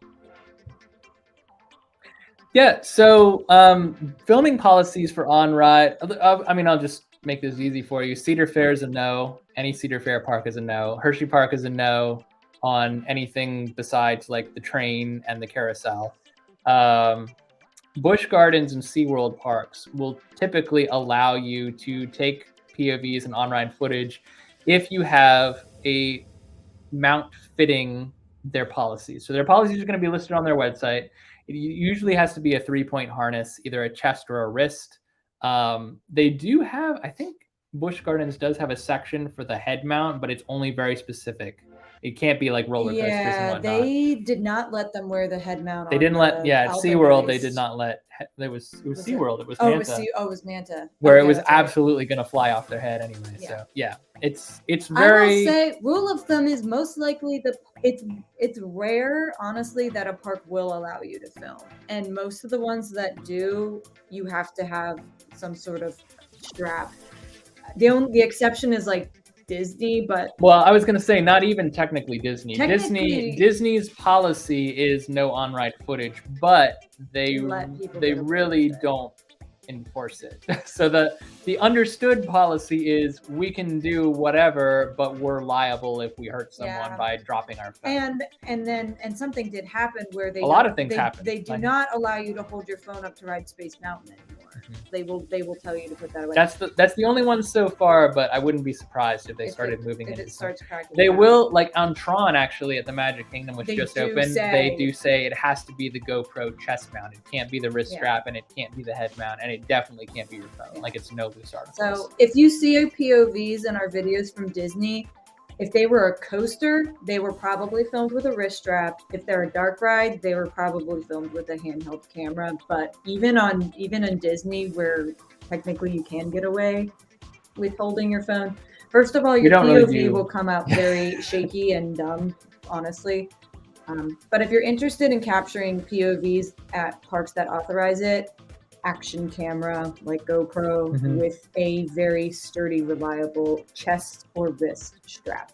Yeah. So the ones that I know about in this area that will let you film on ride, again, Hersheypark will often let you get away with it on Cup Fusion, and will typically let you get away with it on the carousel, the monorail, train, slow moving things where you're not going to throw something off and hurt someone. But elsewise, not allowed at Hersheypark. Busch Gardens will let you with a 3-point chest or wrist mount, and Knoebels will let you with the chest mount only. Those are the only ones I'm aware of in our region. Everything else is going to be, Universal doesn't let you film on anything either. No. So pretty much just those and Disney. No problem, dude. Have fun capturing the POVs. I will tell you, Space B, you will not find them listed under dork strap. That's just what I call them. It's just an eyeglasses strap. And just make sure it's one that can tighten, because you don't want like I'm gonna sound weird, but you don't want like the grandma kind that just hang around loosely around your neck. Yeah. You want them. Wow, I cannot see. Put these back on. You want the kind that can tighten across your head. Your eyes don't look very like they're proportionally sized in person, but like on the screen it looked like I took off my glasses. You look like Dilbert. Like you pulled off your glasses and they were like little dots. It's like when Arthur the Aardvark puts his glasses on and takes them off. But immediately everything was blurry, and I was like, yeah, I need glasses. What do you know? Yeah, don't lose your prescription lenses. Yeah, it's not worth it. All right. Fun sidebar. We dovetailed, but I think that was good information too. Yeah, it was good discourse, guys. Thank you for the comments. So this is our last category, and this is not technically Hersheypark. This is next door at Hershey's Chocolate World. A lot of people think that they are owned by this. I mean, they are both owned by Hershey, but they're run by different segments of the company. So like Chocolate World and Hershey do not interact. Their policies may differ, so on and so forth. Chocolate World is right next door, Hershey's Chocolate World. There are many Chocolate World locations across the country, but this is the headquarters. This is the only one in the country that has a ride. Yeah. So and it's the biggest. It has the most to offer. Yeah. I think, Chad or Vanessa, correct me if I'm wrong, I'm pretty sure if you have a season pass, though, you can still get discounts at Chocolate World. I can confirm that because I got discounts the last time I bought something there. Yeah. It's variable discounts based on season pass level too. So it's not just like king size gets 15 honestly, and bite size also gets 15. Totally forgot about this, but also may not be a bad place to grab some food, but it depends. It can be really busy too. Vanessa pointed out they have good cupcakes. They have a great pretzel with a beer cheese that our friends Jay and Sam from the theme park Rudy's rave about. I've gotten a good I think it was like a sandwich there before. They have soup. And everything is made by Hershey on site. Like this is not like Chick-fil-A where things are bussed in. Like they're making stuff with Hershey products. So like the pretzel is like Hershey's dairy cheese, Hershey's chocolate infused pretzels. Like everything has a chocolate There's spin like a on sandwich you get with like a pretzel mix that's coated in cocoa. A lot of times like a sauce may have chocolate in it, like that Hershey's balsamic glaze or something. We have not done the Great Candy Expedition yet. So this was a brand new experience that was just added to Hershey's Chocolate World this is actually their 50th celebration right now. So they're doing their 50th anniversary as a Chocolate World, not Hershey Park's been open much longer than 50 years. Two different things. Yeah. So Chocolate World's 50th anniversary celebration, they just opened a brand new experience replacing the previous 40 movie. I honestly don't know much about the Great Candy Expedition. I'm excited to try it out. We do want to do like a whole vlog and just like a straightforward day at Chocolate World that's just 50th stuff, because it looks like they've really amped everything up for 50 years celebration. But it's definitely like a big deal, this Great Candy Expedition. We've heard nothing but good things, and I know very little about the actual experience, save for that it's immersive and fun. So we have not really, I don't think we did do the 4D movie once. I can't remember what, I mean, we do the ride almost every time. We do the ride every time we walk in. There's a dark ride. This is free. It's free to enter Chocolate World. It's free to board the ride. Everything else costs money. So we always do the ride, no matter how long the wait is. And last time the wait was about an hour. It was not worth an hour wait. The reason it was an hour was because it was Memorial Day weekend, and because it's their 50th celebration, and because everyone had already moved on from the park and started to hit Chocolate World for the day. So like this combination of all the worst things that could have made this experience drag on.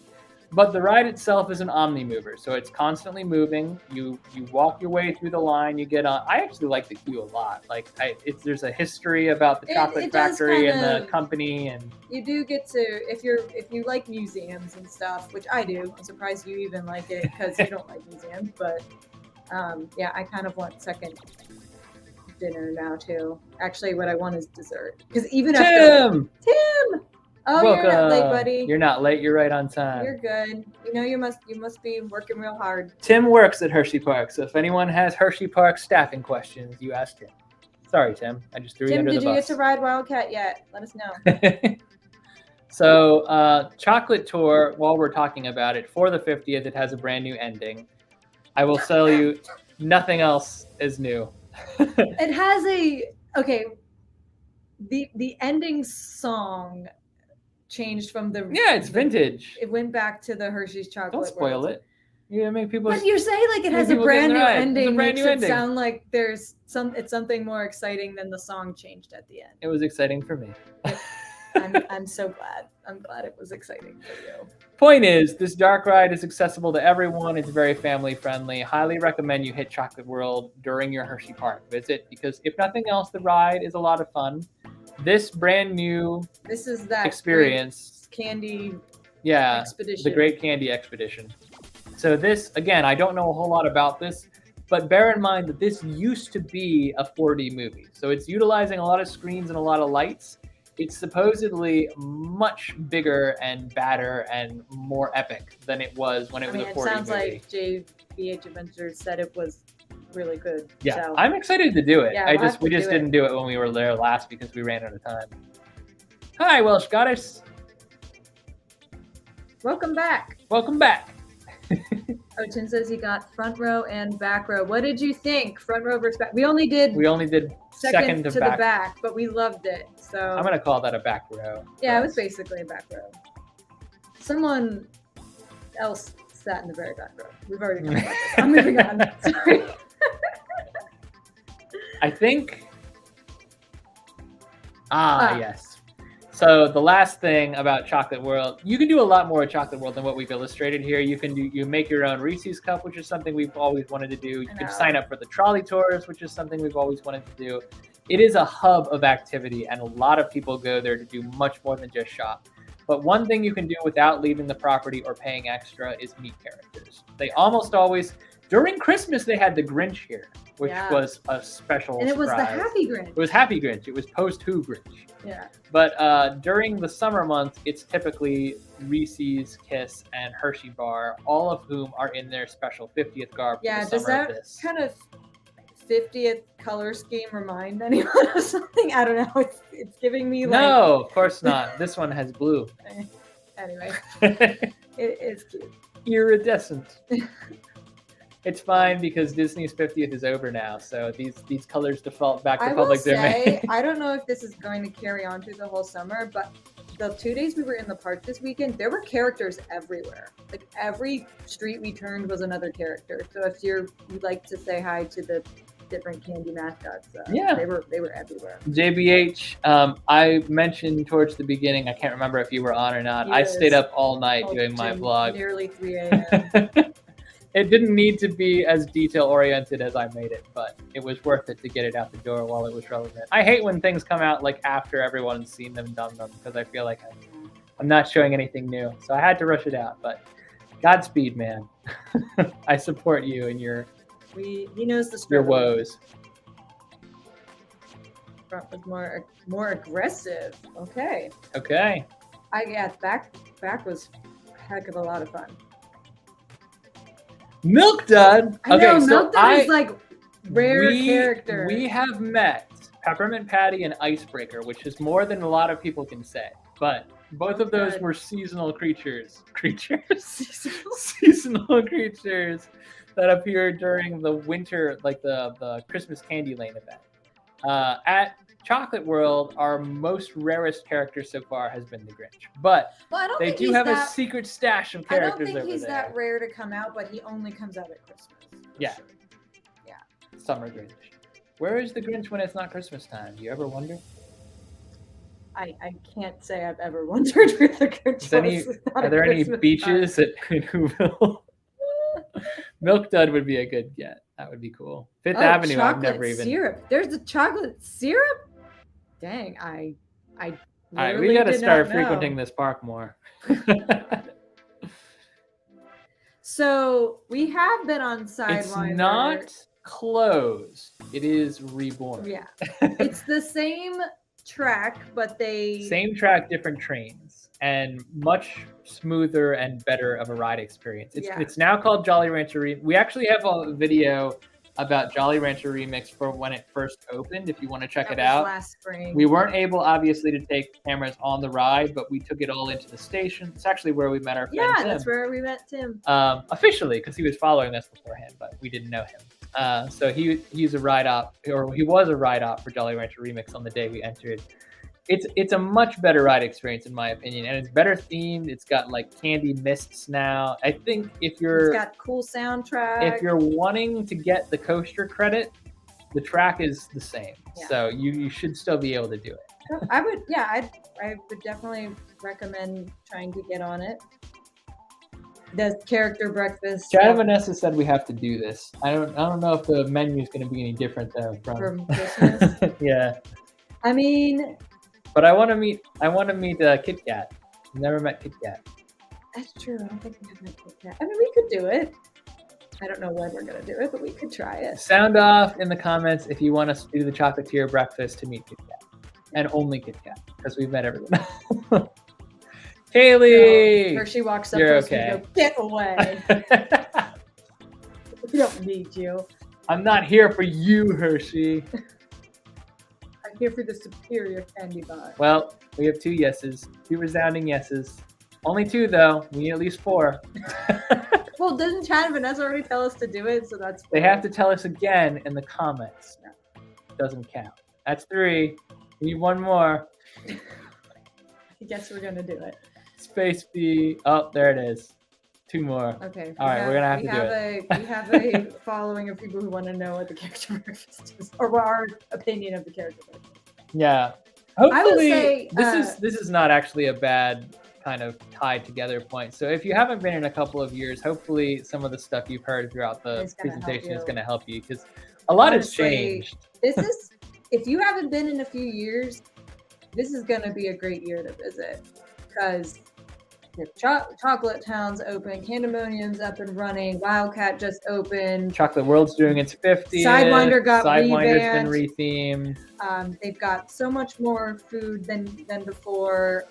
So I think you're gonna have a great time. And I hope, like Tim said, I hope you learned something. I hope you this will be helpful for your visit. And if you join us again in another live stream, let us know how your visit went. The question, Kaylee, was whether or not we should do a character breakfast at the Chocolatier. We've already done one with Santa, but we wanted to meet Kit Kat. Everyone else we've met. We're curious to see if it's in any different as far as the menu is. Kaylee is coming down to do a Chocolatier visit with us. If she wants to do a buffet breakfast, she can meet Kit Kat too. That's true. Oh God, if we do like the Chocolatier breakfast and then go back for dinner or lunch. Oh my God, just let me die there, happy and full of food. I can't imagine you'll ever see Wildcat's Revenge being slow ever again after Friday, Tim. Was it? My heart is with you today, but probably not after today. Yay! Well, good luck with your move. All right, y'all. Let's close this out. We've been almost 2 hours. I'm gonna cap it before we hit 2 hours. I'm so tired. My mouth is turning to mush. So we normally, if there's a couple new people in the chat tonight, so thank you all for joining. But if you're new to the live streams, we like to close out by kind of highlighting some small creators and or large creators and or some brands that we want to emphasize based on what we've been talking about. Tonight we're doing a creator spotlight, highlighting 3 people, well, technically 4 people, that we got together with over the course of the last 3 days. We did a Hershey weekend. We got to see a lot of our friends, and we do want to call out 2 Tickets to Adventure, Chad and Vanessa, who have a YouTube channel and an Instagram account, both of which have been very active lately. Knoble stuff, Hershey stuff, and also just like traveling stuff. They're going to Japan soon, so if you're interested in seeing how any of that turns out, you're going to have to follow them. Mandy at WW Through My Eyes has been in the chat tonight, and we appreciate her being here because I know she had a long day today, as did I. YouTube is, I think, your primary, right, Mandy? You prefer to send people to YouTube, but also she has an Instagram and a Facebook, all under WW Through My Eyes, one word. And then Andre from Thrills and Magic, we met for the first time this past weekend. We've been following him for a while, but we've never actually met. And we had a good chat with him after he got off his ride on Wildcat's Revenge, and he recommended a couple different things to us, pointed out some angles for some B-roll shots. He's a experienced vlogger that travels around theme parks, but he's mostly known for theme park photography. So make sure to check out his YouTube, his Instagram for all of his photography. He has a website, he does Facebook, and he does do TikTok, but I think the primary 2 are YouTube and Instagram. So make sure to check everyone out here because they're all awesome. Mandy and I believe Thrills and Magic both have released their Wildcat Revenge videos as well. So if you want their take and their experience on the ride, you should check those out too. And just because I haven't called them out specifically in the spotlight doesn't mean you shouldn't follow all these amazing people that have been chatting it up with us tonight. Coaster Mom has a channel of her own. Our friend Kaylee from Phantasmic Fandoms has vlogs that are slowly creeping out from our past trips and presumably will come from future trips. We've got something on the calendar. And then, of course, Keeping Up in Disney. Keeping Up in Disney. Storming Thrills, our friend Tim. And JBH Adventures is working currently on his vlog. Currently editing the vlog. Hold on, let me find it again, that comment. There we go. Currently working on Wildcat's Revenge. So make sure to follow his content so you can see his Wildcat's Revenge vlog. We're all in preview mode right now, but it's opening on Friday for the general public, and we cannot wait for everyone else to experience it. Yeah. So we have some talented friends and creator friends.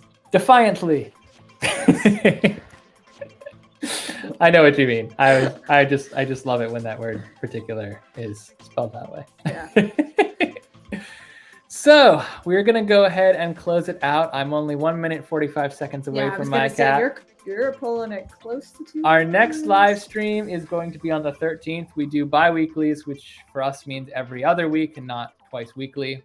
June 13th, we're going to be making some big trip announcements. Some of y'all already know about them, and it will be old news in more detail. But a lot of you still welcome to join. A lot of you do not know anything about our upcoming travel. We've got a lot of fun trips to talk about on our upcoming calendar. Until next time, guys, I will go ahead and close it here. Thank you for joining us. Thanks to all the new people, too. Yeah. I just wanted to call out, we've had some new faces join us today. We have. Hershey draws a lot of great people. It does. Anyway, sorry to cut you off. Just wanted to thank new people for joining, and you're welcome to join us at other topics. We do talk about other things other than Hershey, but you're always welcome to see what we're doing and what we're talking about. And if there's anything in particular that you guys want us to talk about, feel free to drop it in the chat or send us a message on Instagram, because like these live streams are mostly for you, more so than for us. We like to chat it up with people. And sometimes we sit there going, what are we going to talk about? A lot of times, actually, we do that. All right. 30 seconds. Thank you all for joining us. We love everyone. Happy Hershey. Hope you enjoyed this live stream. I'm Tim. I'm Katie. And every night is a new adventure. We'll see you again soon. Bye.